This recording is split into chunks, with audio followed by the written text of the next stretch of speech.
Hi అండి, welcome to కాలగతి. ఈ రోజు మనం డిస్కస్ చేసుకోబోయేది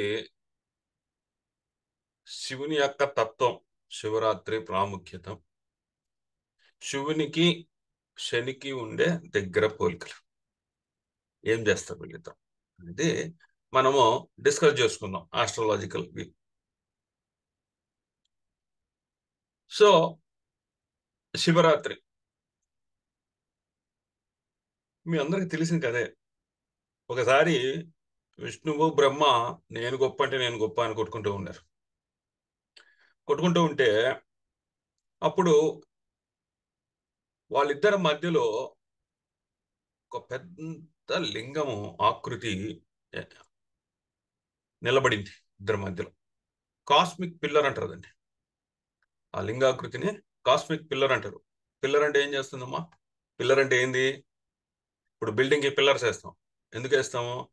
ఆ బిల్డింగ్ పైన నిలబెట్టడానికి కింద అవి కాళ్ళలాగా పనిచేస్తాయి. Cosmic pillar. ఈ సృష్టిని అంతటికి కూడా, ఈ విశ్వాన్ని అంతటిని కూడా మోసే కాస్మిక్ పిల్లర్ ఒకటి ఎమర్జ్ అయింది. ఎమర్జ్ అయ్యి విష్ణువుకి బ్రహ్మకి ఆది అంతాలు కనుక్కోమని ఎవరైతే కనుక్కుంటారో వాళ్ళే గొప్ప అని చెప్పేసి చెప్పింది. ఒక ఆయన పైకి వెళ్ళాడు, ఒక ఆయన కిందకి వెళ్ళారు. సో ఎంత వెళ్తున్నా కూడా వస్తూనే ఉంది. ఈ అనంతం వస్తూనే ఉంది, వస్తూనే ఉంది. సరే, వీళ్ళు అలసిపోయి విష్ణువు ఏమో నీతిగా న్యాయంగా ధర్మంగా వచ్చి నేను కనుక్కోలేకపోయాను అని చెప్పాడు. బ్రహ్మ మాత్రం నేను కనుక్కున్నాను అని చెప్పేసి చెప్పాడు. అప్పుడు ఆయన బ్రహ్మకి పనిష్మెంట్ ఇచ్చాడు. సో ఇది కథ. ఆ లింగోద్భవ కాలం, ఆ కాస్మిక్ పిల్లర్ ఉద్భవించి విష్ణువుకి బ్రహ్మకి జ్ఞానాన్ని ఇచ్చింది.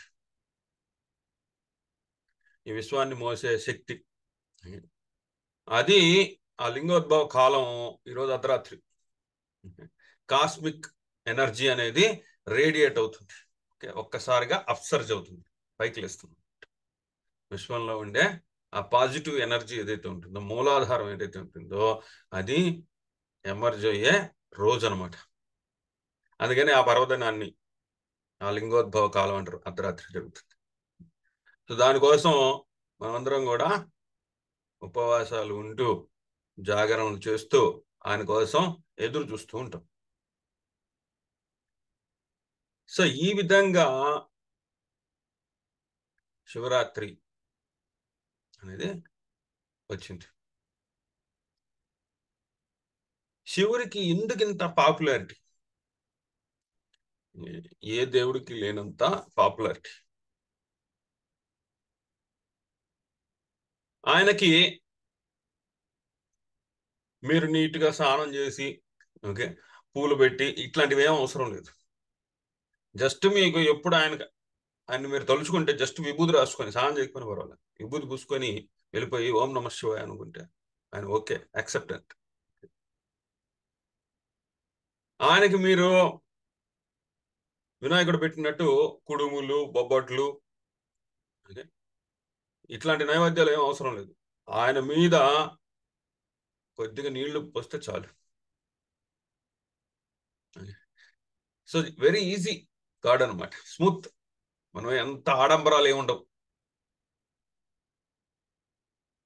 ఏ స్థాయి వాళ్ళైనా కూడా ఆయన ఈజీగా స్మరించుకోవచ్చు.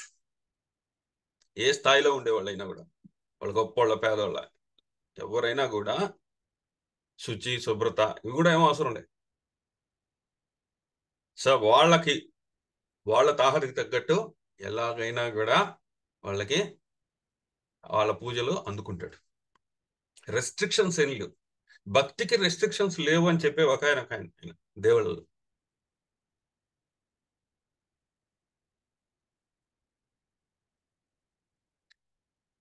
ఆయన ఒకసారి ఏమైందంటే, పాములన్నీ కూడా అయ్యా మేము ఈ గరుత్మంతుడి దెబ్బకు తట్టుకోలేకపోతున్నాం, మరి మమ్మల్ని కాపాడు అంటే హిమాలయాల్లో చోటిచ్చాడు. సరే మా ఇంట్లోకి రండి అని చెప్పేసి చోటిచ్చాడు. మరి అక్కడ చలికి గజగజలాడిపోయి ఆ పాములు ఎక్కడ వేడి దొరకలేదు. ఈయన ఎప్పుడు కూడా కళ్ళు మూసుకొని ఆయన మెడిటేషన్ చేసుకుంటూ ఉంటాడు. మౌన ముద్ర వేస్తాడు. ఆయన ఖాళీగా ఉంటే మౌన ముద్ర వేస్తాడు. తపస్సు చేసుకుంటాడు ఆయనకు ఆయనే. ఆ ధ్యాన శక్తి ఏదైతే ఉందో, ఆయన ఏం గుడ్డలు ఏమి వేసుకోడండి, మనలాగా ప్యాంటు షర్ట్ ఇట్లాంటివి ఏమి వేసుకోడు. అంత చలిలో కూడా ఆయన కూర్చున్నాడు. ఆ ధ్యాన శక్తి ఏదైతే ఉందో ఆ బాడీ టెంపరేచర్ రెగ్యులేట్ చేస్తూ ఉంటుంది. ఆ వేడికి పాములన్నీ వచ్చి శివుణ్ణి చుట్టుకున్నాయి.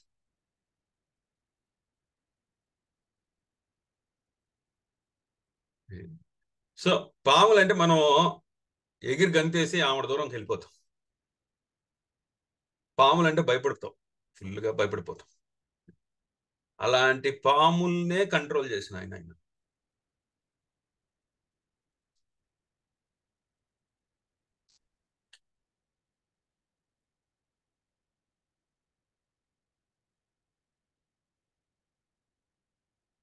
లోకం లోక కళ్యాణం కోసం అందరూ బాగుండాలి అనే ఒక సంకల్పంతో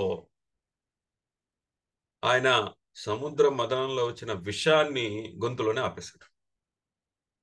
సముద్ర మదనంలో వచ్చిన ఆ విషాన్ని, ఆ నెగిటివిటీని తీసేసుకున్నాడు గొంతులో.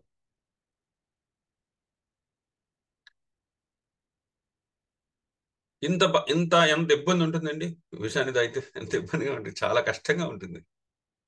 ఆ కష్టాలు కూడా ఎవరికి చూపించకుండా ఆ నెగిటివిటీని తీసుకొని, నెగిటివిటీని లోక కళ్యాణం కోసం అందరూ బాగుండాలని చెప్పేసి ఆ భారాన్ని కూడా మోసాడు.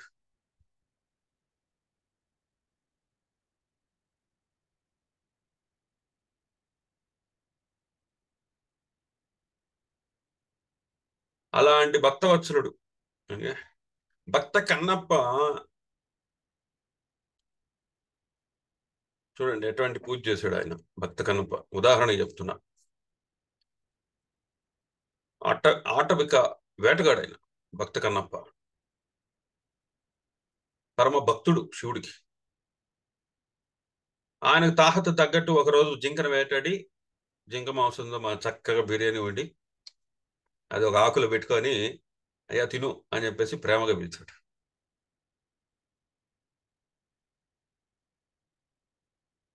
శుచి శుభ్రత ఏం లేదు, సో మాంసం పెట్టాడు. పెట్టినా తిన్నాడు.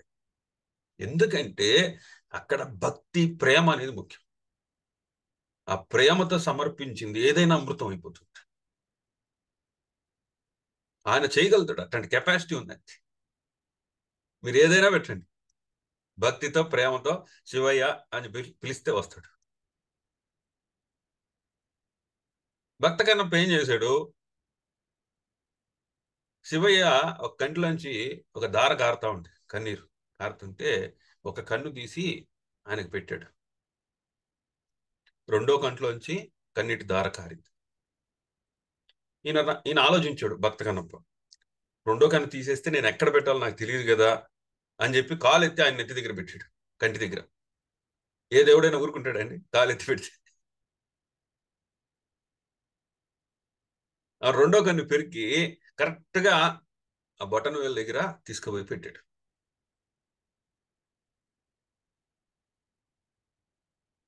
సో ఎటువంటి ఈగో లేదు ఆయనకి.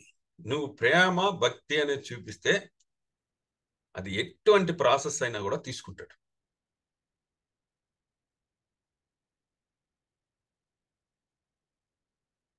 ఏ ప్రాసెస్ లో ఉన్నా కూడా తీసుకుంటాడు. మరి ప్రేమ ప్రేమ చూపించే వాళ్ళకి కోపం వస్తుందండి. ఓకే. ప్రేమ చూపించే వాళ్ళకి కోపం ఉంటుంది. ఈయనకి కోపం ఉందండి. ఆ కోపం ఎందుకంటే ఆ ప్రేమించిన వాళ్ళ కోసమే కోపం. మీరు కూడా ఎవరినైనా చూడండి, మీ పిల్లల్ని ప్రేమిస్తారు, వాళ్ళు ఏదైనా రాంగిట్లో పోతుంటే దెబ్బేస్తారు. ఈయన కూడా దెబ్బేస్తాడు. లయకారకుడు. సృష్టి స్థితి లయ. సృష్టి అంటే క్రియేషన్ చేసేది బ్రహ్మ అయితే ఆ క్రియేషన్ చేసిన దాన్ని నడిపించేది విష్ణువు, దాన్ని లయం చేసేవాడు శివుడు, ఎండ్ కార్డు వేసేవాడు శివుడు.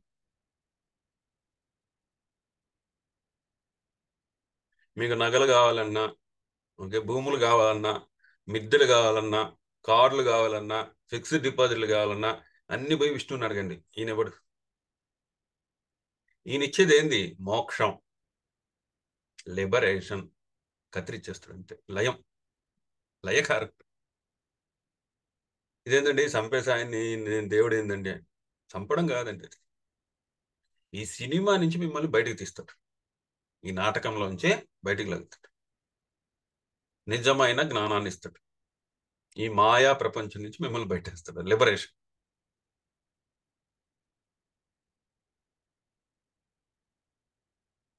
అందుకనే మనకి ఏదైనా పొగడ్త వచ్చినా, మనల్ని ఎవరైనా మంచిగా మాట్లాడినా, గొప్పగా మాట్లాడినా, ఇవి నాటకంలోకి నన్ను లాగవాక అని చెప్పేసి శివార్పణం అంట. చాలా మంది పెద్దోళ్ళు చూస్తే ఎవరైనా, అయ్యా మీరు చాలా బాగా చెప్పారండి, మీరు బాగా చేశారండి అంటే శివార్పణం అంటారు. అంటే ఏంటంటే ఇది నాది నాది కాదయ్యా, ఇదంతా ఆయన ఆయన అకౌంట్లోకి వెళ్ళిపోవాలి ఇది. ఎవరైనా చనిపోయారు అన్నా కూడా ఓం నమ శివాయ అంటారు.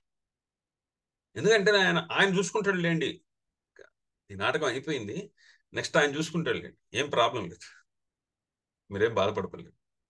సో ఈ ఫ్యామిలీలోనే ఆయన ఫ్యామిలీ దగ్గరికి పోయారు, ఓం నమ శివాయ. ఎవరైనా ఏదో చనిపోయారు అని చెప్పినా కూడా ఓం నమ శివాయ.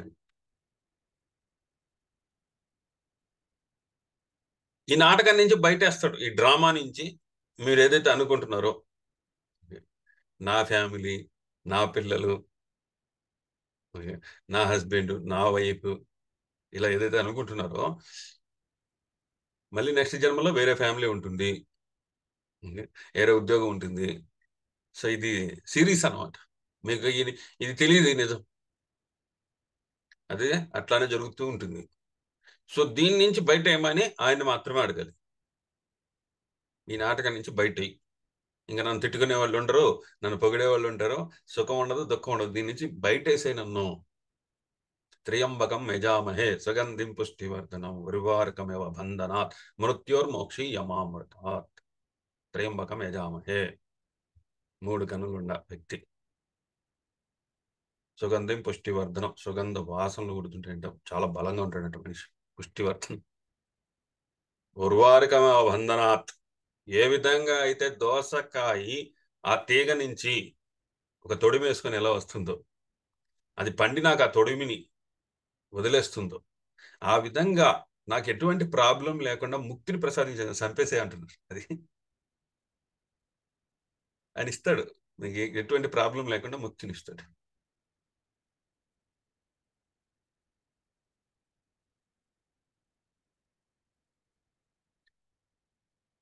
ఆయన మన జ్యోతిష్యంలో రవికి డైటీ, దేవత రుద్రుడు. అలానే శనికి దేవత వచ్చేసి కాలభైరవుడు. మళ్ళీ రవి శని తండ్రి కొడుకులే, ఇద్దరికి కూడా ఈయనే అధిపతి, రుద్రుడిగా కాలభైరవుడిగా. సో ఫెరోషియస్ ఫార్మ్స్ రెండు కూడా. ఒకసారి ఏమైందంటే బ్రహ్మ క్రియేట్ చేస్తూ ఉన్నాడు, అందరినీ కూడా పుట్టిస్తూ ఉన్నాడు, పుట్టిస్తూ ఉన్నాడు, పుట్టిస్తూ ఉన్నాడు. పుట్టిస్తూ పుట్టిస్తూ ఉంటే అందరికీ ఆయనే కదా ఫాదర్, బ్రహ్మే కదా. సో ఎవరైతే పుట్టారో వాళ్ళందరూ కూడా అన్ని నేర్చేసుకొని బ్రహ్మనే ఎదిరించడం ప్రారంభించారు, బ్రహ్మనే ఎదిరించడం ప్రారంభించారు. ప్రారంభించినప్పుడు అప్పుడు ఈ బ్రహ్మ పోయేసి శివుణ్ణి వేడుకున్నాడు, అయ్యా ఇదేంటి ఇది, నేను సృష్టించింది నాకే ఎదురు తిరుగుతుంది అని. ఏం పర్వాలేదు, నేను చూసుకుంటాను అని చెప్పేసి ఇలా అన్నాడు. అంతే, రుద్రుడు బయటకు వచ్చాడు. రుద్రుడు బయటకు వచ్చేసి ఎంతమందిని సృష్టించాడో అంత మల్టిపుల్ అయిపోతూ వెళ్ళిపోయాడు రుద్రుడు. ఎంతో మంది రుద్రులు వచ్చేసారు. వీళ్ళు ఏం చేశారు, ఎవరినైతే సృష్టించారో అందరినీ కూడా చంపేసుకుంటూ వెళ్ళిపోయారు.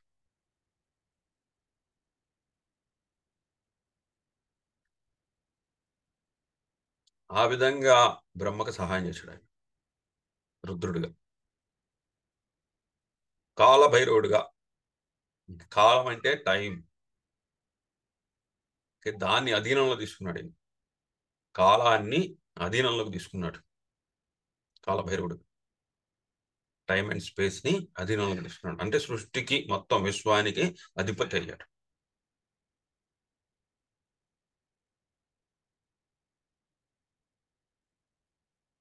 ఏదైనా ఆర్డర్ కానీ తప్పింది అనుకోండి, ప్రతిదీ ఆర్డర్ గా ఉండాలి. ఆయన కదా సృష్టించింది. సో విశ్వానికి అంతా అధిపతి ఆయన, కాపలాదారుడు. శివుడు ఆజ్ఞలు ఏదైనా చేయమైనా కొట్టదు అంటారు. ఎందుకంటే అన్నిటినీ కంట్రోల్లో పెట్టేది ఆయనే. కంట్రోల్ ఎవరైనా తప్పారు అనుకోండి, వాళ్ళని కూడా ఆర్డర్లో పెట్టేది ఈయనే.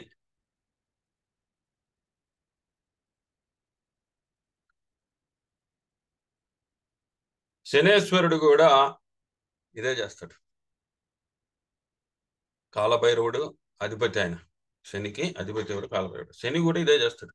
ఏదైతే ఆర్డర్ తప్పుతుందో దాన్ని ఆర్డర్లో పెడతా ఉంటాడు. ఆర్గనైజ్డ్గా, స్ట్రక్చర్డ్గా తీసుకొస్తాడు.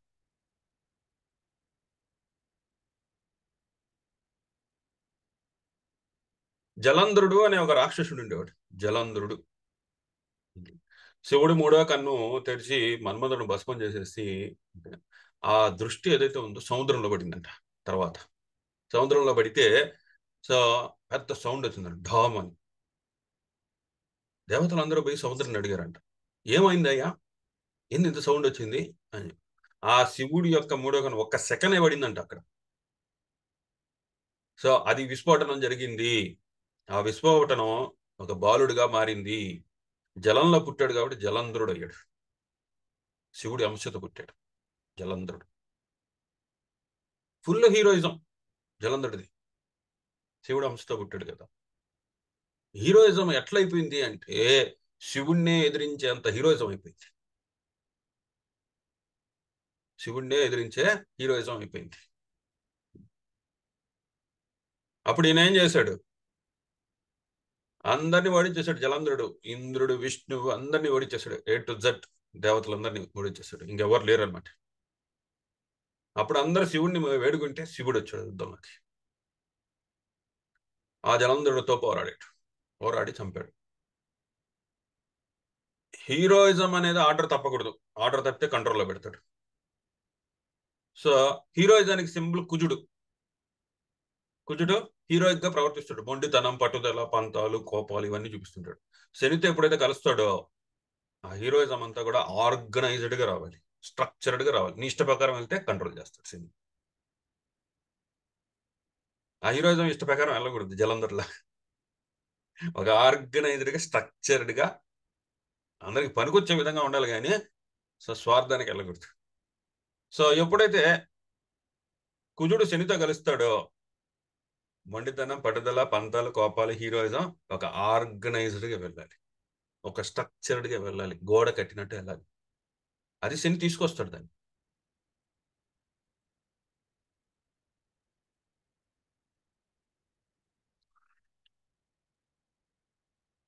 నెక్స్ట్ శివుడు తపస్సు చేసుకుంటూ ఉన్నాడు.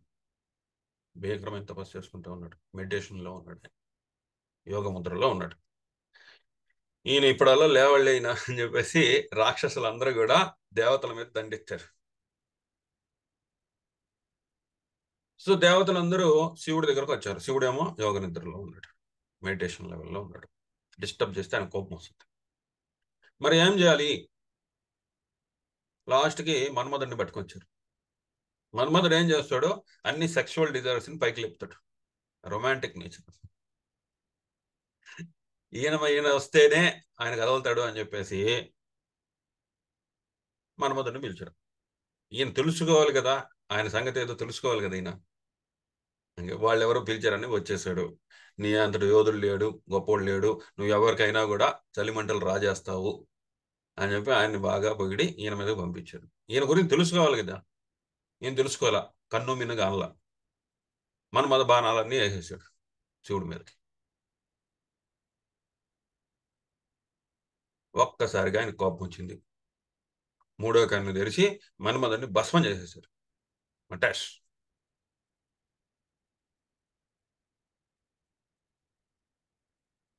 శుక్రుడు ఇట్లాంటి రొమాంటిక్ నేచర్ కలిగిన వ్యక్తి శుక్రుడు. ఓకే. మన్మధుడు లాగా రొమాంటిక్ నేచర్ కలిగిన వ్యక్తి అనమాట శుక్రుడు.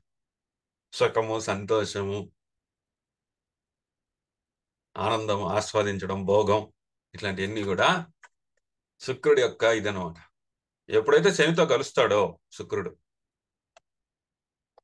సుఖము, భోగము, అందము, ఆనందము, ఆస్వాదించడం ఇవన్నీ కూడా ఆర్గనైజ్డ్ గా పోవాలి. విచ్చలవిడిగా పోకూడదు. స్ట్రక్చర్డ్ గా పోవాలి.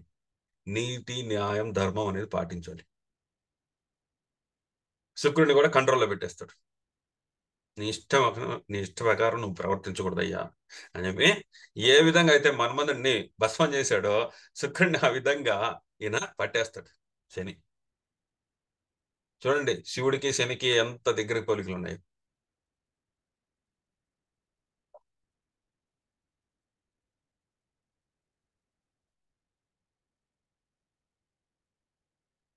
నెక్స్ట్ త్రిపురాసురులు. ఎవరు? త్రిపురాసురులు. వాళ్ళు ఏం చేశారంటే చాలా ఇంటెలిజెంట్ పర్సన్స్. మూడు భవంతులు కట్టారు. అవి ఎగురుతూ ఉంటాయి అనమాట. మూడు భవంతులు ఎగురుతూ ఉంటాయి. సో వాళ్ళకు ఒక వరం ఉంది. అట్ ఏ షాట్ లో మూడు భవంతుల్ని కొట్టగలిగితేనే వాళ్ళు చచ్చిపోతారు, లేదా చచ్చిపోరు. చాలా ఇంటెలిజెంట్ గా డిజైన్ చేశారు. ఎవరు కొట్టలేకపోతారు. అప్పుడు శివుడు ఒకే షాట్ లో మూడింటిని కొడతాడు.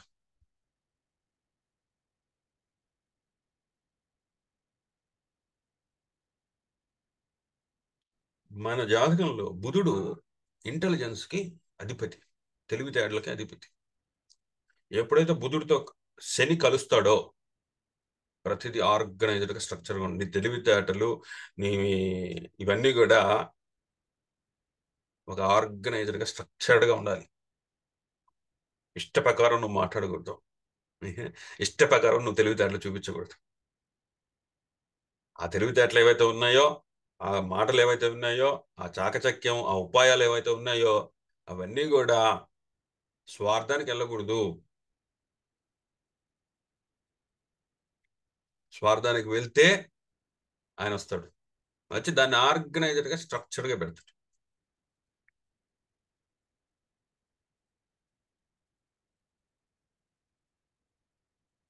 ఇప్పుడు మనం చూస్తుంటాం, మనం ఏదైనా విత్తనం నాటేమనుకో చెట్టు వస్తుంది. అది తొందరగా పెరగాలని చెప్పి యూరియా చల్లుతాం. యూరియా చల్లితే ఇష్ట ప్రకారం ఎదిగేస్తుంది అది. ఒక 3 నెలలు ఎదగాల్సిన ప్లాంట్ యూరియా కొట్టంగానే ఒక నెలలో పెరిగిపోతూ ఉంటుంది. అప్పుడు ఏమవుతుంది? 3 నెలల్లో పెరగాల్సింది ఒక నెలలో పెరిగింది అంటే వెంటనే ఆర్డర్ తప్పింది కదా. ఆర్డరు స్ట్రక్చరు తప్పింది. అప్పుడు ఏమవుతుంది? వెంటనే శివుడు ఏం చేస్తాడంటే గొంగళ పురుగులు ఏవో పంపించేస్తాడు. ఆకులన్నీ తినేస్తాడు. ఎదిగిన ఆకులన్నీ తినేస్తుంది మొత్తం. A to that destroy. ఇష్ట ప్రకారం ఎదగకూడదు. ఇంకా సోర్స్ దొరికింది కదా అని ఇష్ట ప్రకారం ఎదగకూడదు. కన్ను మిన్ను కానకుండా వెళ్ళిపోకూడదు. వెళ్ళిపోతే ఈయన వస్తాడు. లయకారకుడు ఈయన. లయం తప్పింది అంటే వచ్చేస్తాడు. బ్యాలెన్స్ తప్పింది అంటే వస్తాడు ఈయన. వస్తాడు, మళ్ళీ దాన్ని ఆర్డర్లో పెట్టి వెళ్ళిపోతాడు.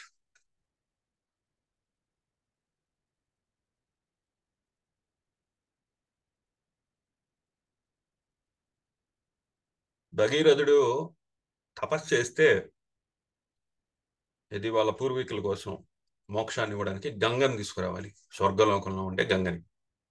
ఆయన నానా పాటలు పడి బ్రహ్మదేవుని ప్రార్థించి ఆ స్వర్గం నుంచి గంగని భూమి మీదకి రప్పించడానికి పర్మిషన్ తీసుకున్నాడు. మరి గంగ స్వర్గలోకంలో ప్రవహించేది భూలోకంలోకి రావడం అంటే ఎంత అహం చూపించిందంటే గంగ ఇష్ట ప్రకారం పరవళ్ళు దొక్కింది. అందరిని ముంచేసుకుని వెళ్ళిపోతా ఉంది. కట్టలు తెచ్చుకొని అందరిని ముంచుకొని వెళ్ళిపోతా ఉంది.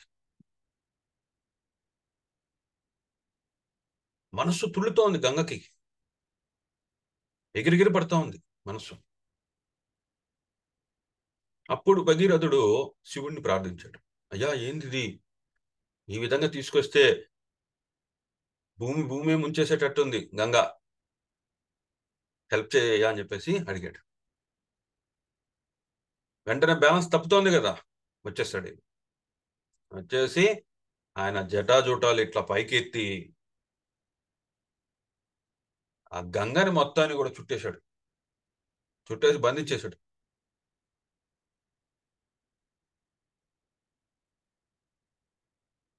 సో ఆ పరవళ్ళు తొక్కుతున్న గంగ అహము తగ్గిపోయింది. చిన్న పాయ ఇట్లా తీసాడంతే, చిన్న పాయ అంతే, మొత్తం ప్రవహించడానికి లేదు అని చెప్పి చిన్న పాయను మాత్రం వదిలేడు. చంద్రుడు కూడా అంతే కదండి, ఎమోషన్స్, లవ్, ఎమోషన్స్, ఎఫెక్షన్స్ పరవళ్ళు దక్కుతా ఉంటుంది. ఒకరి మీద ఒకరిని ఎవరైనా ప్రేమించారనుకోండి, సో హృదయం అదుపు తప్పిపోతూ ఉంటుంది, వాళ్ళు లేకుండా ఉండలేకపోతూ ఉంటుంది. Emotions, full of emotions. అలా అడ్డు అదుపు లేకుండా మీ లవ్ ఎమోషన్స్ ఎవరి మీద పడితే వాళ్ళ మీద చూపించారు అనుకోండి, శని వస్తాడు, చంద్రుడిని పట్టుకుంటాడు. లవ్, ఎమోషన్స్, ఎఫెక్షన్స్, ప్రేమ, అనురాగం, ఆప్యాయత అనేది ఆర్గనైజ్డ్ గా పోవాలి, స్ట్రక్చర్డ్ గా పోవాలి, బ్యాలెన్స్ తప్పకూడదు అని చంద్రుడిని పట్టేస్తాడు శని. శివుడు ఏమైతే చేస్తున్నాడో శని కూడా అదే చేస్తాడు, బ్యాలెన్స్ తప్పితే బ్యాలెన్స్ లో పెడతాడు. మరి మీ చాట్లో శని ఎక్కడ ఉన్నా చూడండి, అక్కడ మీరు బ్యాలెన్స్ తప్పారనమాట. బ్యాలెన్స్ తప్పితే అయినా దండా ఏదో పని, దండం చేతిలో పెట్టుకొని, ఓకే, చిన్నప్పుడు మీ టీచర్ కొట్టినట్టు కొట్టి మిమ్మల్ని లైన్లో పెడతాడు.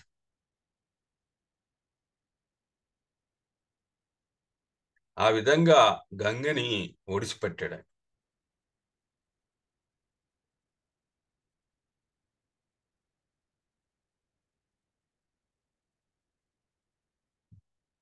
దక్షుడు ప్రజాపతి అయ్యి దక్షుడు ప్రజాపతి అయ్యి అహంతో, అహంకారంతో కన్ను మిన్నుగా అనకుండా,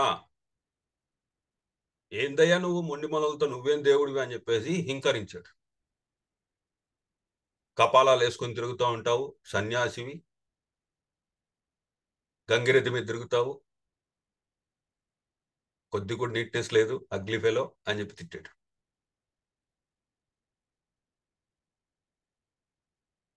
ఓపిక పట్టాడు ఈయన, ఓపిక పట్టాడు, ఎన్నో అవమానాలు పట్టాడు. ఇంకో లేదా చచ్చిపోతారు అవమానాలు తట్టుకోలేక, అంత అవమానాలు పడాడు.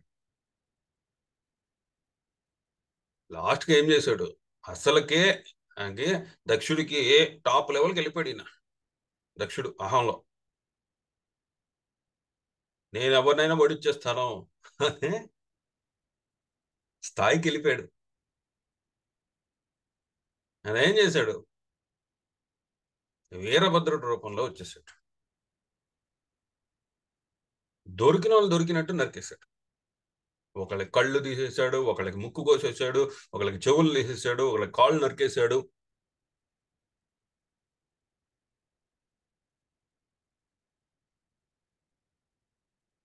విష్ణువు కూడా ఆ శక్తికి ఆగలేకపోయాడు అనమాట, వీరభద్రుడి శక్తికి. పరిగెత్తుకొని వచ్చాడు, దక్షుడు పారిపోతున్నాడు. దాన్ని చూసి ఆ వీరావేశం చూసి, వీరభద్రుడి వీరావేశం చూసి దక్షుడు పారిపోయాడు. అంత అహము, ఆ కండకావరంతో ఉండే ఆయన అది చూసి, ఆ భయంకరమైన దృశ్యాలు చూసి తట్టుకోలేక పారిపోయాడు. పారిపోతే పరిగెత్తుకొని పరిగెత్తుకొని వెళ్ళి దక్షుడు తల పట్టుకొని జుట్టు పట్టుకొని లాక్కొని వచ్చి మెడకి కసక్కని వేసేసి,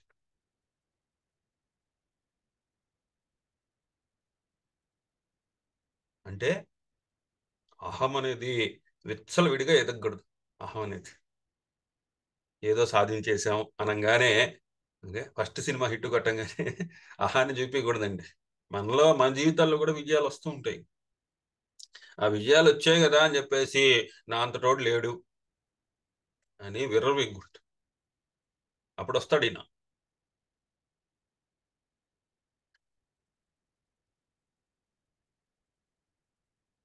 ఆస్ట్రాలజీలో, జ్యోతిష్యంలో రవి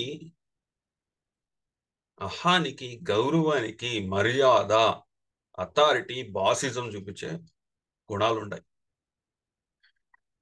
అది ఒక ఆర్గనైజ్డ్ గా, స్ట్రక్చర్డ్ గా ఉండాలండి. అనేది ఒక ఆర్గనైజ్డ్ గా, స్ట్రక్చర్డ్ గా ఉండాలి. పరులకు ఉపయోగపడే విధంగా ఉండాలి అహం అనేది. అంతేగాని సో మీరు ఒక్కళ్ళే బాగుపడేటట్టు ఉండకూడదు అహం అనేది. అలా ఉంటే శని వచ్చి రవిని పట్టేస్తాడు. అహం అనేది ఆర్గనైజ్డ్ గా, స్ట్రక్చర్డ్ గా ఎదగాలి. లేకపోతే నేను రానివ్వను, పైకి తొక్కేస్తాను అంటాడు శని.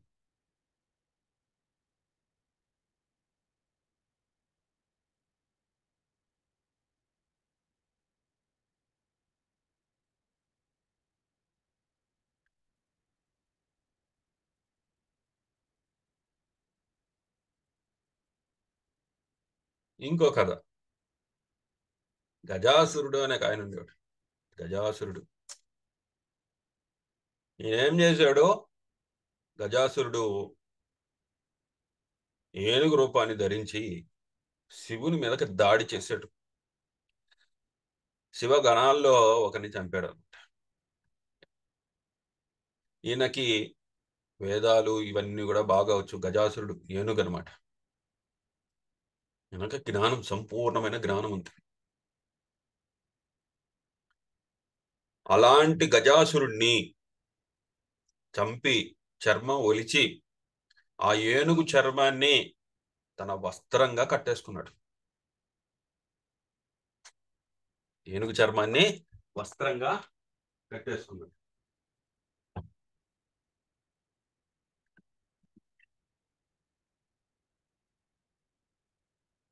జ్ఞానం ఉంది కదా, నాకు అన్ని తెలుసు, జ్ఞానం ఉంది కదా, ఆ జ్ఞానంతో నా ఇష్ట ప్రకారం నేను చేస్తాను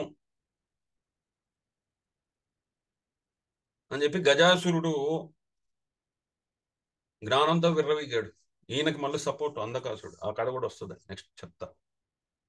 వీళ్ళందరూ సపోర్ట్ ఆయన ఏం చేశాడు? ఆ జ్ఞానం ఉంది కదా అని చెప్పి ఇష్ట ప్రకారం ప్రవర్తించాడు.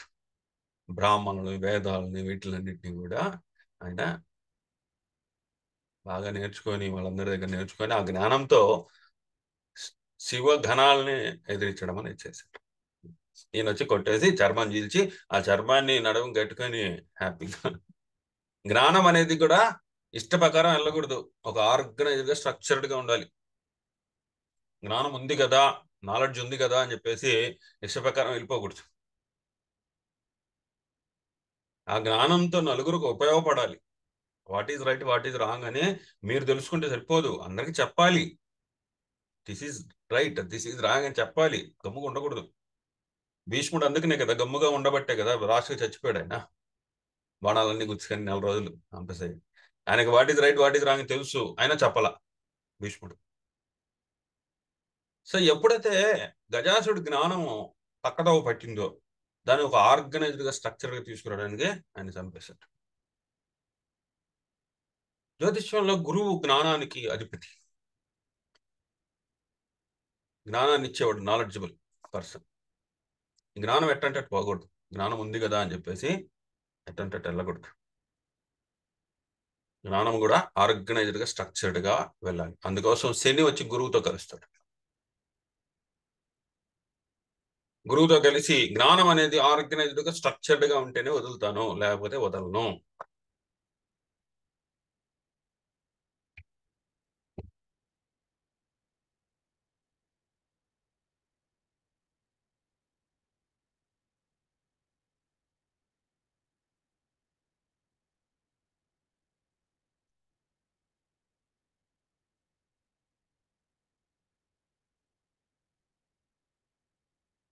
సో ఆ విధంగా జ్ఞానాన్ని కూడా అడ్డుకట్ట వేయగలిగే శక్తి ఈయనకుంది.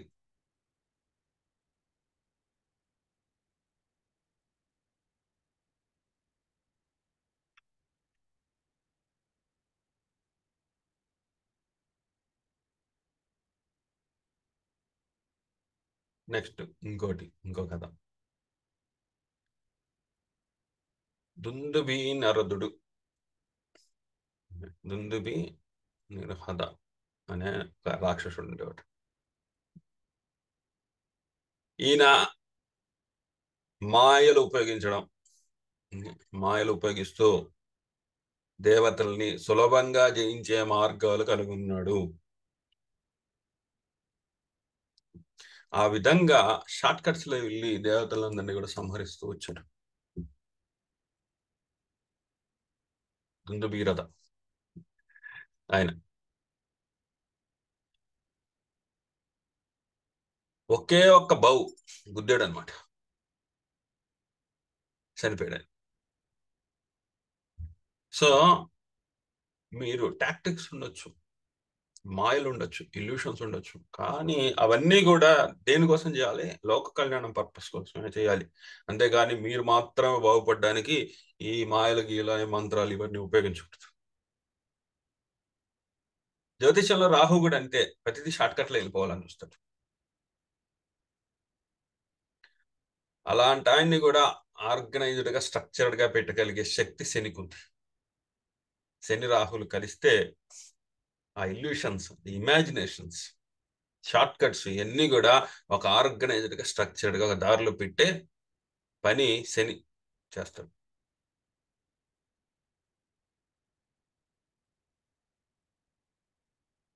ఒకరోజు శివుడు ధ్యానం చేసుకుంటూ ఉన్నాడు.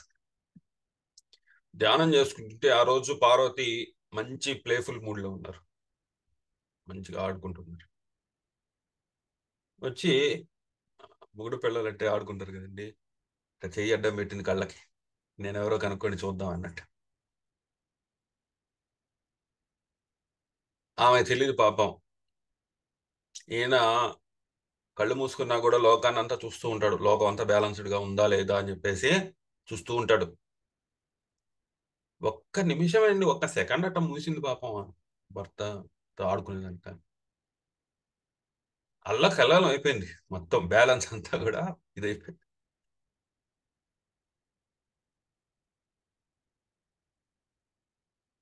ఆయన రుధిరం ఏదైతే ఉందో, ఆ చెమట నుంచి ఈ పార్వతి చెయ్యి తగిలేసరికి ఆ చెమట నుంచి అంధకాసురుడు అనే ఒక రాక్షసుడు పుట్టాడు. అంధకాసురుడు, అంధకాసురుడు అంటే కళ్ళు ఉండవు అనమాట, అంధకాసురుడు. అంధకాసురుడు కళ్ళు కనపడవు కదండి, ఏం చేస్తాడు? ఇష్ట ప్రకారం ప్రవర్తిస్తున్నాడు. అంధకాసురుడు ఇష్ట ప్రకారం ప్రవర్తిస్తున్నాడు. రౌద్రం, కోపం ఎక్కువ ఈ అంధకాసురుడికి. సడన్ గా వచ్చేస్తుంది ఆయన కోపం అంధకాసురుడికి. సో ఈయన లోకంలో ఉండే బ్యాలెన్స్ అంతా కూడా ఇంబ్యాలెన్స్ చేస్తూ వచ్చాడు. వచ్చేసరికి శివుడు వచ్చి అంధకాసురుడిని త్రిశూలంతో గుచ్చి పైకి లేపేశాడు, బ్యాలెన్స్ ని మళ్ళీ తీసుకొచ్చాడు. కేతువు కూడా కళ్ళుండవండి, కోపం. కేతువుకి పలాస పుష్ప సంకాసం తారక గ్రహమస్తికం రౌద్రం, రౌద్రాత్మకం, ఘోరం, రౌద్రం రౌద్రాత్మకం ఘోరం తం కేతుం ప్రణమామ్యహం. సో అలాంటి రౌద్రం, ఘోరం, సో మర్డర్లు చేయడం ఇవన్నీ కూడా ఇష్ట ప్రకారం అవన్నీ కూడా చేయకూడదండి. ఇప్పుడు డాక్టర్ కూడా పొట్టకు వస్తాడు, ఎందుకు వస్తాడు? మీలో ఉండే రుగ్మతని తగ్గించడానికి పొట్టకు వస్తాడు, అంతేగాని వేరే వాళ్ళని చంపడానికి. కత్తి ఇచ్చారు కదా అని అందరిని చంపేయకూడదు. అలా చేస్తే శని వచ్చి కేతుతో కలుస్తాడు, ఆర్గనైజ్డ్ గా స్ట్రక్చర్డ్ గా పెడతాడు. రౌద్రం, ఘోరం ఇట్లాంటి విషయాలన్నీ కూడా కంట్రోల్ చేస్తాడు, బ్యాలెన్స్ చేస్తాడు అంధకాసురుని పట్టినట్టు.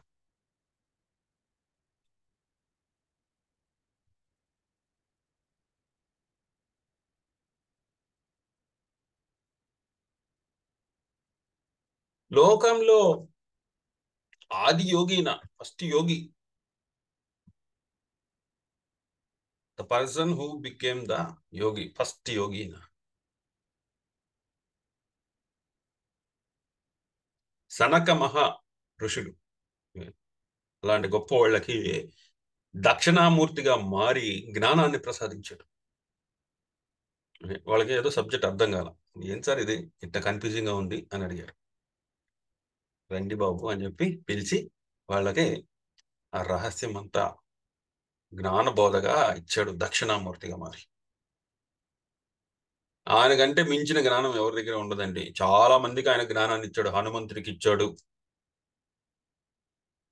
శనికి ఇచ్చాడు, శనేశ్వరుడికి. ఆయన దగ్గర ఉన్నంత జ్ఞానం ఏ గురువు దగ్గర ఉండదు. ఈవెన్ వినాయకుడు కూడా ఆయన దగ్గర నేర్చుకున్నాడండి. ఎంతో మంది ట్రైనింగ్ ఇచ్చిన గొప్ప టీచర్ ఈయన. ఎందుకంటే విశ్వముని సృష్టించింది ఆయన. ఏది ఎక్కడుందో ఆయనకు బాగా తెలుసు. ఆ జిమ్మిక్లు అవన్నీ కూడా ఆయన బాగా తెలుసు. ఆయన ఈజీగా చెప్పగలుగుతాడు. ఏదైనా అర్థమయ్యేటట్టు చెప్పగలుగుతాడు. ఈజీగా చెప్పడం కాదు, అర్థమయ్యేటట్టు చెప్పగలుగుతాడు. సొంతానికి వాడుకోడు ఆయన. అంత జ్ఞానం ఉంది. అన్నింటినీ కూడా కంట్రోల్లో పెట్టే శక్తి ఉంది. ఇంబ్యాలెన్స్ అయితే కంట్రోల్లో పెట్టగలుగుతాడు దాన్ని తీసుకొచ్చి. ఆయన సొంతానికి వాడుకోడు.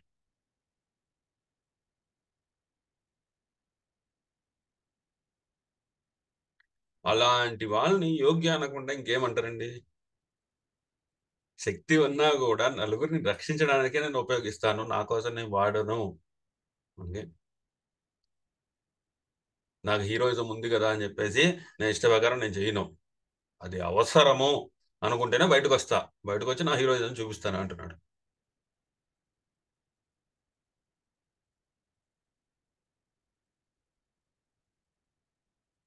కాళి లాంటి ఫెరోషియస్ ఫామ్ ఏదైతే ఉందో, కాళి కాళీ సుబ్రహ్మణ్య స్వామిని అసురులని మట్టు పెట్టడానికి పంపిస్తే, ఈ కాళీ సుబ్రహ్మణ్య స్వామి వెళ్ళి అసురులతో యుద్ధం చేస్తూ ఉంటే, ఎవరో ఒక ఆయన అసురుడు వచ్చి సుబ్రహ్మణ్య స్వామిని కొడతాడు. ఈయన మూర్చపోతాడు. మూర్చపోతే కాళీ అమ్మవారు ఏం చేసిందంటే గబగబా సుబ్రహ్మణ్య స్వామిని తీసుకొని ఇంటికి తీసుకొచ్చేసి ఆడ పడుకోబెట్టేసి, కోపం ఎక్కువైపోయింది కాళీకి. వెంటనే ఆ కాళీ ఏం చేసింది, బట్టలన్నీ ఇప్పేసి ఆ యుద్ధ భూమిలోకి వచ్చి దొరికినట్టు చేతులు కాళ్ళు నరికి ఆ చేతులతో ఒక దండ గుచ్చి మెడలో వేసుకుంది. కాళ్ళన్నీ నరికి దానికి ఒక దండ గుచ్చి ఆ నడుము కట్టుకుంది. వికృతమైన రూపాన్ని ప్రదర్శించింది. ఆ యుద్ధం అయిపోయింది, అయినా కూడా ఆ ఫెరోషస్ ఫామ్ తగ్గటంలా. అంత కోపం వచ్చేసింది, లిమిట్స్ దాటిపోయింది కోపం. ఓకే. దాటిపోయేసరికి దేవతల మీద కూడా వచ్చేసింది. అప్పుడు శివుడు పోయి పడుకున్నాడు, నేల మీద పడుకున్నాడు. ఆమె శివుడి మీద పాదం అట్ట పెట్టంగానే బ్యాలెన్స్ అయిపోయింది. చూడండి, శివుడు ఎక్కడ కూర్చుంటే అక్కడ బ్యాలెన్స్ చేస్తాడు. ఆ కోపం అంతా కాళీ అమ్మవారి యొక్క కోపం అంతా కూడా బ్యాలెన్స్ అయిపోయేసి, అయ్యో నేనే ఇలా చేసింది అని ఆశ్చర్యపోయింది.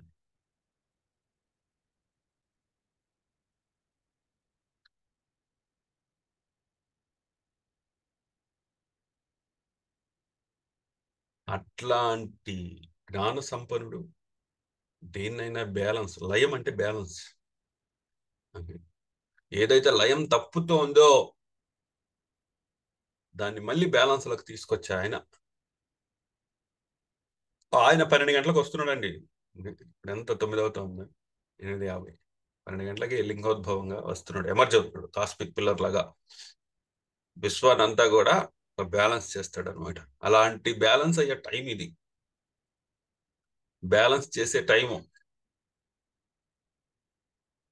ఈ టైంలో అందరూ కూడా ఏంటంటే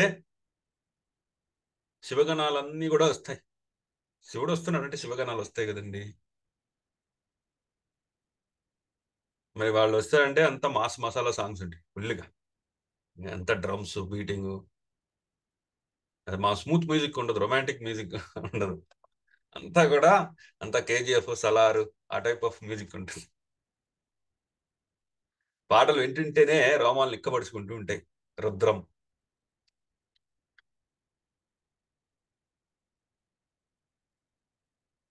రుద్రం చదువుతూ నమ్మకం చమకం ఉంటుందండి రుద్రంలో. నమ్మకంలో అంతా కూడా శివుడికి దండం పెట్టడం, నమస్కారం పెట్టడం నమ్మకం. అయ్యా, నువ్వు బ్లూగా ఉంటావు, నీకో నమస్కారం. నువ్వు మెడలో పాము వేసుకుంటావు, నీకో నమస్కారం. నువ్వు చంద్రుడిని పెట్టుకుంటావు, నీకో నమస్కారం. నమ్మకం అంతా నమస్కారాలతోనే అవుతుంది. నువ్వు అట్లాంటి వాడు ఇట్లాంటి వాడు అని చెప్పి నమస్కారాలు పెట్టడం. ఇంత నమస్కారాలు పెట్టడం అంతా నమ్మకం అవుతుంది. చమకంలో మరి నువ్వు ఇంత గొప్పడు కదా, నేను అడిగిన వరం ఇవ్వు, నాకు బంగారం ఇవ్వు, నాకు ల్యాండ్స్ ఇవ్వు, నాకు ఫిక్స్డ్ డిపాజిట్లు ఇవ్వు. చమకం అంతా కూడా మనం అడిగేది ఉంటుంది. సో ఈ రుద్రం చదువుతూ యంగోద్భవ కాలం ఏదైతే ఉంటుందో, కాస్మిక్ పిల్లర్ రైజింగ్ టైం ఏదైతే ఉంటుందో, అక్కడ మనం ఏదైతే వరాలు అడుగుతామో, భక్తవత్సలుడు కదండి, ఆయనకి ఏమీ డిఫరెన్స్ ఏమి ఉండదండి. నువ్వు దేవతడివా, లేకపోతే దేవుడివా, లేకపోతే పాజిటివ్ ఎనర్జీయా, నెగిటివ్ ఎనర్జీయా, అసురుడివా, అట్లాంటిది ఏం డిఫరెన్స్ ఏమి ఉండవండి.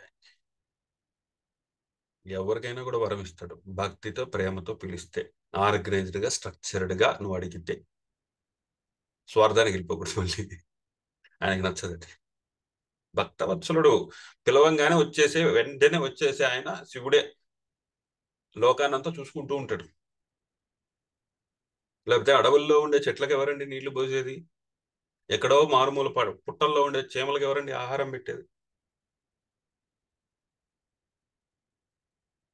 అలాంటి ఆయన వస్తున్నాడండి 12 గంటలకి మన కోసం, మనందరి కోసం వస్తున్నాడు. ఓం నమ శివాయ అని ఇంకేం మీరేం లడ్డూలు పెట్టవలేదు, జిలేబీలు పెట్టవలేదు,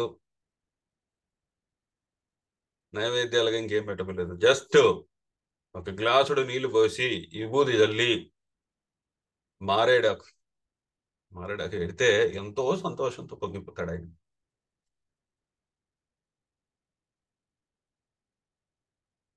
నువ్వు గ్లాసుడు నీళ్లు, చిటికిడి విభూది, ఒక మారేడు పత్రం పెడితే నీకేం కావాలన్నా అది ఇచ్చేస్తాడు. సో అలాంటి పవర్ఫుల్ గాడ్ మనం ప్రేమతో భక్తితో ఆర్డర్డ్ గా స్ట్రక్చర్డ్ గా ధర్మంగా న్యాయంగా పిలిస్తే ఖచ్చితంగా వస్తాడు.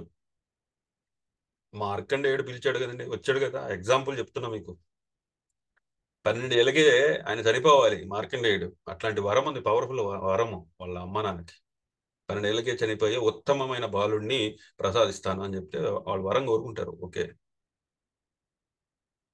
మార్కండేయుడు ఏం చేశాడండి? చిన్నప్పటి నుంచి శివుణ్ణే ప్రార్థిస్తూ, శివుణ్ణే ఓం నమ శివాయ అనుకుంటూ 12 ఏళ్ళు వచ్చినాయి. వాళ్ళ అమ్మ నాన్న చెప్పారు, బాబు ఇదే మన వరము, సో నువ్వు వెళ్ళిపోవాల్సి వస్తుంది అని ముందరే చెప్పారు మార్కండేయుడికి.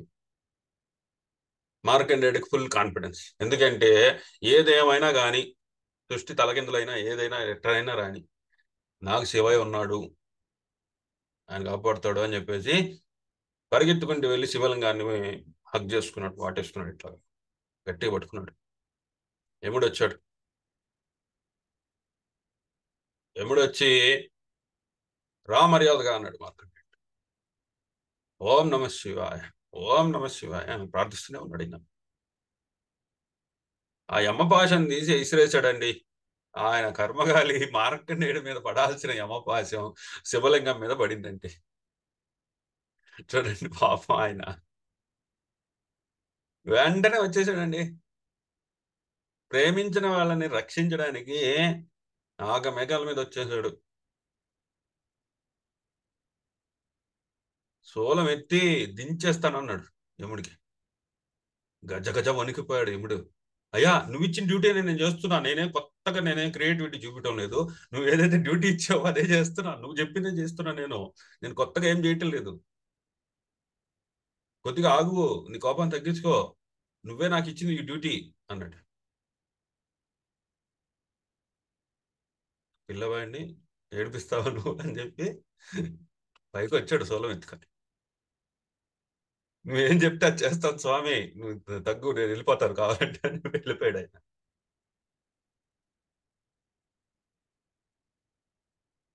అంటే అంటే ప్రేమించిన వాళ్ళ కోసం నియమాలు కూడా తప్పుతాడు ఈయన. భక్తవత్సలుడు ఈయన. ప్రేమ కావాలి ఆయనకి. ప్రేమతో పిలిస్తే ఆయన పెట్టిన నియమాలు కూడా ఆయన పక్కన పెట్టేసి భక్తికి లోబడతాడు. అలాంటి ఆయన.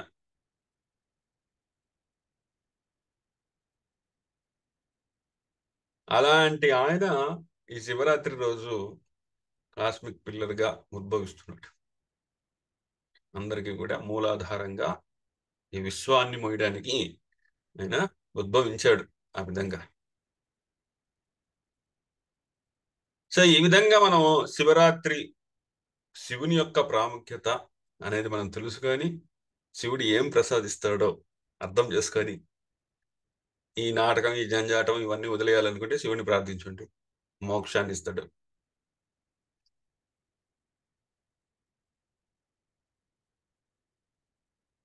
కొద్దిగా ఒక గ్లాసు నీళ్లు, కొద్దిగా విభూది, కొద్దిగా మారేడు దళం ఇవి ఇస్తే చాలా ఆయనకి. మీరు ఏది అడిగినా కూడా ఆయనకి ఏమి ఇవ్వాలో తెలుసు, ఎలా బ్యాలెన్స్డ్ గా ఉండాలో తెలుసు, ఎలా బ్యాలెన్స్ లో పెట్టాలో కూడా తెలుసు. అట్లాంటి ఆయన పవర్ఫుల్ గాడ్. ఇది నేను చెప్పాలనుకుంది. సో మీకు అర్థమైంది అనుకుంటా. యశోధర మేడం గారు వచ్చారా? సార్ నమస్తే సార్. అమ్మా వచ్చారమ్మా, వచ్చాను సార్. చెప్తారమ్మా. సార్ ఒక్క 10 నిమిషాల్లో చెప్తాను సార్. చెప్పండి. సారు అందరినీ కూడా చెప్పారు, కానీ ఒక రావణాసుని మర్చిపోయారు సారు. అంటే నోట్స్ లో అందరినీ కవరప్ చేసేసారు. భక్తవత్సలుడైన పరమశివుడికి అత్యంత భక్తుడైన రావణాసురుడు కూడా ఎలాగ ఆత్మలింగాన్ని తీసుకెళ్ళాడు. ఈరోజు ఈ గోకర్ణము, శ్రీశైలము, శ్రీకాళహస్తి ఇంకా అనేక గొప్ప క్షేత్రాలు శివుడికి ఉన్నాయి. అయితే రావణాసురుడు ఈ గోకర్ణ క్షేత్రంలో శివుణ్ణి మెప్పించి తీసుకెళ్తున్న ఆత్మలింగాన్ని స్థాపించడం జరిగింది.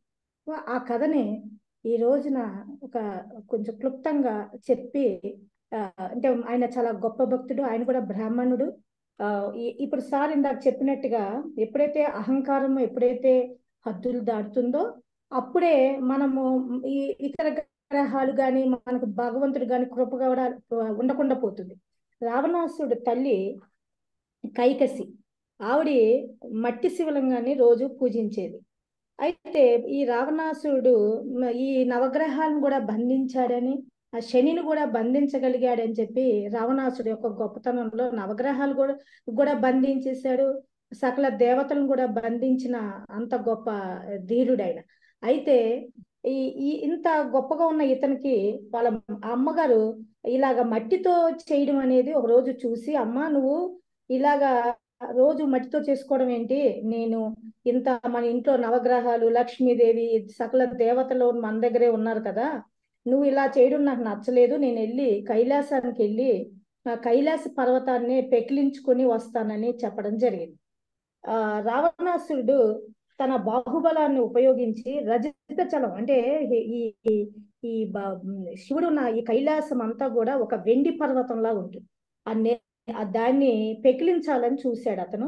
తన 20 చేతులతో ఎత్తాడు, కానీ పర్వతం అటు ఇటు ఊగింది. కానీ పార్వతీదేవి ఆ హల్లకల్లోలని భయపడి శంకర్ని అడిగింది, స్వామి ఇదేంటి నీ భక్తుడి యొక్క వైపరీత్యం అని చెప్తే, అప్పుడు ఆయన ఎడమ కాలితో బొట్టన వేలితోటి కైలాసగిరిని కదలకుండా ఆపాడని, రావణుడు వెండి కొండ కింద పడి నలిగి ప్రాణాపాయ స్థితి యందు శంభుని స్తుతించినప్పుడు శివుడు మళ్ళా పట్టు సరళించడం జరిగింది. ఆయన చాలా బోలా శంకరుడు అయ్యాడు. అందుకునే ఆయన్ని ప్రసన్నం చేసుకోవడం చాలా సులభం భక్తులకి.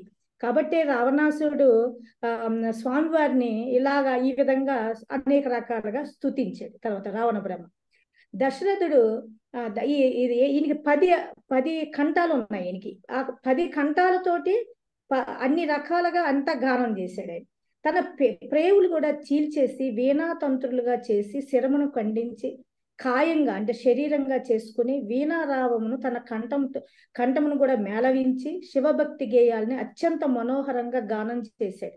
అప్పుడు రావణ్ అనుకున్నారు, ఆయన యొక్క భక్తి ఆయనకున్న అంటే ఆయనకి శరీరం పట్ల కానీ ఏమీ లేకుండా ఉన్న ఆయన లేకుండా ఉన్న ఆ భక్తిని చూసి పరమేశ్వరుడు ప్రసన్నుడై నీకేం వరం కావాలి నాయన అంటే, స్వామి మా ఇంట్లో లక్ష్మీదేవి అందరూ కూడా నా ఇంట్లో మూల కదలక మెదలక కూర్చున్నారు, నాకు నవనిధులు కూడా మా ఇంట్లో ఉన్నాయి, 3 కోట్ల దేవతలు నా కనుసన్నల్లో మెలుగుచున్నారు, అగ్నిదేవుడైతే మా ఇంట్లోనే ఉన్నాడు వంటగదిలో, కాబట్టి మీరు ఎలా అయినా మా అమ్మగారు మీకుతో మట్టి విగ్రహంతో పూజ చేస్తున్నారు కాబట్టి మీరు మా లంకకు రావాలని కోరుకున్నాడు.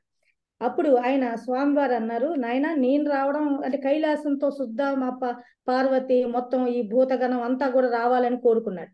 అప్పుడు శివుడు అన్నారు, ఒక పని చేయి నాయన, నా ఆత్మలింగాన్ని ఇస్తాను, దీన్ని ఒక 3 సంవత్సరాలు కానీ నువ్వు పరమనిష్ఠతో పూజిస్తే అది నీ ప్రదేశం అంటే శ్రీలంక కూడా కైలాసం అవుతుందని చెప్పారు. ఇదిగో ఆత్మలింగం అని ఇవ్వడం జరిగింది. ఆ ఆత్మలింగాన్ని ఆయన జాగ్రత్తగా తీసుకెళ్తున్నాడు. ఇంత లోపల నారదుడు వీళ్ళందరూ కూడా దేవతలందరూ ఆల్రెడీ ఎన్నో బాధలు పడుతున్నారు రావణాసుడి ఇంట్లో. ఇంకా ఇది తెలుసుకుని ఇంద్రుడిని, బాబు నీకు 1000 కన్నులు ఉన్నాయి నాయన ఇంద్ర, ఏం జరుగుతుందో నీకు తెలియడం లేదా, దశకంఠుడు ఆత్మలింగాన్ని తీసుకుని వెళ్ళిపోతున్నాడు, అసలే మూర్ఖుడుగా ఎలాగైనా సాధించేస్తాడు, పూజ చేసేసి 3 సంవత్సరాలు అది కైలాసం అయిపోతుంది లంకల్లా, నువ్వు వెంటనే వెళ్ళి ఏదో ఒకటి చేయవయ్యా అని అంటే, వెంటనే వినాయకుడిని దగ్గరికి వెళ్ళడం, మీ నాన్నగారిని తీసుకెళ్లేటప్పుడు ఒక్కసారైనా వినాయకాన్ని నిన్ను స్తుతించలేదు, మరి ఇలా నువ్వు అన్ని పూజలకి నువ్వు మొదటగా ఉన్నావు కదా వినాయక, మరి నిన్ను తలవకుండానే కనీసం నీకు ఒక లడ్డూనో ఒక ప్రసాదం కనీసం ఒక నమస్కారమో పెట్టకుండానే ఆత్మలింగాన్ని తీసుకెళ్లిపోతున్నాడు, కాబట్టి నువ్వు ఈ పనిని అడ్డుకోవాలి, లేకపోతే నీకు విఘ్ననాశకుడు అని చెప్పి ఇవన్నీ కూడా ఎలా పేర్లు వస్తాయి నీకు అని చెప్పి ఆ వినాయకుడిని ప్రేరేపించడం జరిగింది. ఆ తర్వాత నారదుడు నెమ్మదిగా ఈ విగ్రహాన్ని ఈ ఆత్మలింగాన్ని పట్టుకుని పోతున్నాడు. ఈయన పోతుంటే సాయం సంధ్య వేళ అయ్యింది. ఈ గోకర్ణ క్షేత్రం సముద్రం, అరేబియా సముద్రం ఇప్పుడు కూడా ఉంది కర్ణాటకలో, ఇప్పుడు మంగళూరు అంటున్నారు దీన్ని. అక్కడ వెళ్తున్నప్పుడు ఆ సాయం సమయం అయింది, జాగ్రత్తగా పట్టుకుని ఓం నమః శివాయ అనుకుంటూ వెళ్తున్నాడు. ఇంతలో నారదుడు వెళ్ళి, ఏంటి రావణ ఇలాగా ఏదో పట్టుకున్నావు ఏంటిది అంటే, భయం వేస్తుంది, నారదుడు ఎక్కడొస్తే ఏదో ఒకటి చేస్తాడని కొంచెం జాగ్రత్తగానే ఉంటాడు రావణ.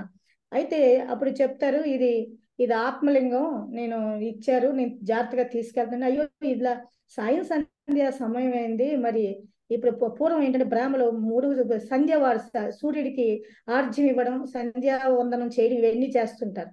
సో నేను కూడా వెళ్తున్నాను నారదుడు అంటే, నేను వెళ్తున్నాను సముద్ర స్నానానికి, మరి నువ్వు కూడా ఏం చేస్తావు అని అన్నట్టు, అంటే మర్చిపోయిన విషయాన్ని సాయంత్రం అయింది, నువ్వు ఈ సంధ్యా సమయాన్ని పూజ చేసుకునే విషయాన్ని గురించి గుర్తుకు తెప్పించేసి ఈయన వెళ్ళిపోవడం, మాయమైపోవడం జరుగుతుంది. ఈయన మరి అసలు నేను అడుగుతాను, రావణాసురుడు పరమశివుడే తన చేతిలో ఉన్నాడు, ఇంకా ఎందుకు అన్ని కదా, ఓం నమః శివాయ అన్నప్పటికీ కూడా అయిపోతుంది, అయినప్పటికీ కూడా అన్ని కూడా క్రమ పద్ధతిగా చేయడం ఆయనకు అలవాటు కాబట్టి ఈ శివలింగాన్ని అక్కడ గణేశుడు ఒక చిన్న బాలుడిగా రావడం, ఆ విగ్రహాన్ని ఆత్మలింగాన్ని నెమ్మదిగా అతనికి ఇవ్వడం, ఇచ్చి జాగ్రత్తగా చూడు నాయన అని చెప్పడం, ఈ అవకాశం కోసమే చూస్తున్న అన్ని దేవతలు కూడా అమ్మ బాబోయిన అందరూ కూడా ఆకాశంలో ఉన్నారు. ఈయన సంధ్యా వందనం చేసుకోవడానికి వెళ్ళడం జరిగింది. అంతలోపల 3 సార్లు కేక పెట్టి ఈ రావణ నాకు బరువైపోతుంది అని చెప్పి ఒక చిన్న పిల్లోడిలాగా అంటే పశువులు కాసుకునే పిల్లోడిలాగా వచ్చాడనమాట. ఇతను గణేశుడని ఆయన గుర్తెరగడు రావణాసుడు. వెంటనే ఆ ఆత్మలింగాన్ని అక్కడ గోకర్ణ క్షేత్రంలో పెట్టేయడం జరుగుతుంది. ఆ కోపంతో వెంటనే అది అయిపోయాక పూజ వచ్చి ఈ వినాయకుడిని, ఇప్పుడు కూడా అక్కడ వినాయకుడు ఉన్నాడు ఆ క్షేత్రంలో, పిడిగుద్దులు గుద్దిన రావణాసుడు గుద్దాడని వినాయకుడిని ఆ విగ్రహానికి ఉన్నాయి, ఆయనకి ముఖం మీద దెబ్బలు. ఆ తర్వాత ఎంతో ప్రయత్నించాడు రావణాసురుడు, అయినప్పటికీ కూడా ఇంకా స్వామివారు ముందే చెప్పారు శివుడు ఏమని, మీరు ఒక్కసారి పెట్టావంటే ఇక అక్కడే ఉండిపోతుందని, ఇంకా అక్కడే ఉండిపోవడం జరిగింది. చాలా ప్రయత్నం చేశాడు, అయినప్పటికీ కూడా రాలేదు. ఈ రోజున ఈ గోకర్ణ క్షేత్రంలో ఎవరైతే ఈ కథ వింటారో, ఆ భక్త సులభుడైన భగవానుడు అయిన మన పరమేశ్వరుడు మనందరికీ కూడా చక్కటి అన్ని మనకు శుభాలను ఇస్తాడు. మనం ఇంకా ఆడవాళ్ళకు కూడా చాలా మంది, కొంతమంది గురు దత్తాత్రేయులు లాంటి వాళ్ళని అడిగారు, ఏమన్నా లేడీస్ కి ఏదైనా ఒక గురుపదేశం ఏమన్నా చేస్తారా అని అడిగినప్పుడు, అప్పుడు దత్తాత్రేయ స్వామి వారు అంటారు, ఆయన కూడా బ్రహ్మ విష్ణు మహేశ్వర స్వరూపం ఆయన. ఆయన ఏమంటారంటే, ఆడవారికి ఎటువంటి మంత్రోపదేశం లేదు, మీరు చక్కగా సోమవార వ్రతాన్ని చేసుకోండి. ఆడవారు అందరూ కూడా ప్రతి సోమవారం పొద్దునుంచి సాయంత్రం దాకా ఉపవాసం ఉండి, కాత్యాయిని అంటే ఉమ అంటే ఈవిడే పార్వతీదేవిని, ఆ రోజంతా కూడా ఈ శివుణ్ణి పార్వతిని కూడా మనము అర్చన చేసి సాయం సమయంలో మనం ఎవరైతే ఈ సోమవార వ్రతాన్ని చేస్తారో ఆడవాళ్ళు, వాళ్ళకి సౌభాగ్యంతో పాటు అష్టైశ్వర్యాలు ఉండడం, భర్త ప్రేమను పొంది వాళ్ళు తరించడం జరుగుతుంది. రుద్రాక్ష మహిమ, రుద్రాభిషేకము చేయడంలో ఉన్న మహత్యం, విభూతి ధారణ, అలాగే మారేడు దళాలు, ఇలా స్వామివారిని అనేక విధాలుగా, కానీ భక్తవత్సలుడు ఆయనని ఓం నమ శివాయ అనే సింపుల్ గా ఆ పంచాక్షరిని చెప్పినంత మాత్రాన్నే మనందరికీ అనుగ్రహిస్తున్నారు. ఈ శ్రీశైల క్షేత్రాన్న ఇంకోటి, ఈ శ్రీశైలంలో వీళ్ళు వెళ్ళాలి వాళ్ళు వెళ్ళాలి లోపలికి, వీళ్ళే బ్రాహ్మణులే వెళ్ళాలని కూడా లేదు. అందరూ కూడా అసలంట సకల ప్రాణులు, అంటే శివుని కొలిచిన వాళ్ళలో అన్ని ప్రాణులు ఉన్నాయి. అలాగే వితంతువులు అందరూ కూడా అభిషేకానికి లోపలికి వెళ్ళడం జరుగుతుంది. స్వయంగా శ్రీశైలంలో ఇలాంటి స్వయంగా మన చేతితోనే అభిషేకం చేసేది కూడా ఏ గుళ్ళల్లో అయినా సరే, గర్భగుడిలోకి మనల్ని వెళ్ళనివ్వరు. మామూలుగా బయట వాళ్ళని, భక్తులకు ఒక పరిధి ఉంది, ఒక చోటకి వెళ్ళేది. కానీ భక్తవత్సలుడైన ఈ పరమేశ్వరుడికి సకల జీవరాశులు కూడా అన్ని కూడా, ఈ ప్రకృతికి తల్లి అయిన పార్వతి, ఈ శంకరుడిని ఈ రోజున మనం ఇలా తలుచుకోవడం, ఈ కాలగతి తరపున మనం ఈ అవకాశాన్ని ఈ గంట సేపు మనం ఇలా మాట్లాడుకోవడం కూడా మన అదృష్టమని, ఆ పరమేశ్వరుడు మన భక్తులందరికీ, కాలగతి ప్రేక్షకులందరికీ కూడా ఆయన కటాక్షం మనకు కలగాలని కోరుకుంటూ పోగొట్టు సార్. భైరరుద్రాయ మహారుద్రాయ కాళరుద్రాయ కల్పాంత రుద్రాయ వీరరుద్రాయ రుద్రరుద్రాయ ఘోర రుద్రాయ అఘోర రుద్రాయ మార్తాండ రుద్రాయ అండరుద్రాయ బ్రహ్మాండ రుద్రాయ చండరుద్రాయ ప్రచండ రుద్రాయ గండరుద్రాయ శూరరుద్రాయ వీరరుద్రాయ భవరుద్రాయ భీమరుద్రాయ అథల రుద్రాయ విఠల రుద్రాయ సుతల రుద్రాయ మహాతల రుద్రాయ తలాతల రుద్రాయ పాతాళ రుద్రాయ నమో నమః. హర హర హర మహాదేవ శంభో శంకర. ఇదండి శివుడి గురించి కాలగతి మీకు అందించిన శివరాత్రి ప్రాముఖ్యత. సో మళ్ళీ ఇంకో పర్వదినంతో మళ్ళీ కలుసుకుందాం. Thank you very much.